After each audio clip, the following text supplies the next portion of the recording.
तर तुम्हाला मी माझ्या याच्यावरून सांगतो, माझ्या घरच्यांच्या याच्यावरून सांगतो.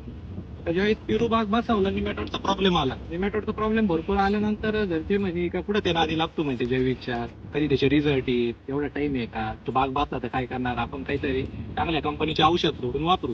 त्यावेळेस ते पॅसिलोमायसिस तुमचं काय दादा नावाने जे येतं हे वापरल्यानंतर जेव्हा माझ्या आधी यावेळेस घरचे म्हणे का नाही नाही, आपल्याला डाळिंब शेती ना 95 किंवा 90% आपल्याला जैविक करायची. तिथे कोणतेही याला मटेरियल आपण रासायनिक वापरेल नाही. शेतकरी आहे, माझ्या कुटुंबातला भाग आहे, कारण मी शेतकरी आहे, माझ्या भावासारखे आहे ते. पण मी सगळ्या शेतकऱ्यांना सांगू इच्छितो की आपले कृषी विश्व बायोटेकचे जे कल्चर बँक आहे त्यासारखे काही प्रॉडक्ट आहे का ते वापरले गेले पाहिजे. पण जे शेतीला शेणखत वापरतो तर भरपूर सारे शेतकरी वल्ल शेणखत वापरतात, तर ते कुजायला भरपूर दिवस प्रक्रिया जाती, परत शेतकरी म्हणतो रिझल्ट नाही आला. तर तुमचे यज्ञासारखे प्रॉडक्ट आहे तर जे पूर्णपणे मी आता वापरलेले याला पूर्णपणे भुकटी होती सर त्याची.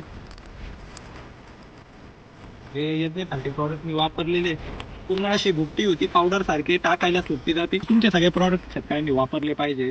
शेवटी जीवनाचा सगळ्यात मेन भाग शेतकरी. आपलं अन्न वस्त्र निवारामध्ये जे अन्न आहे ते पिकवणारच तुमचे मेन शेतकरी. त्याच्यामुळे तो टिकला तर जग टिकणार.